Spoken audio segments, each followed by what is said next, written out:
வணக்கம் TNPSC dreamers.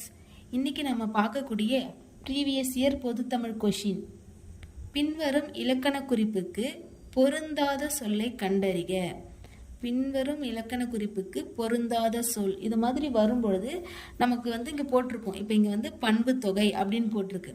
உடனே நம்ம என்ன பண்ணுவோம், செம்மொழி, ஓகே செம்மொழி தான் பண்பு தொகை அப்படின்னு சொல்லிட்டு ஃபஸ்ட்டு செம்மொழியை போயிட்டு ஷேட் பண்ணிவிட்டு அதுக்கப்புறம் உட்காந்து யோசிப்போம். இங்கே என்ன சொல்லியிருக்காங்க, பொருந்தாத சொல்.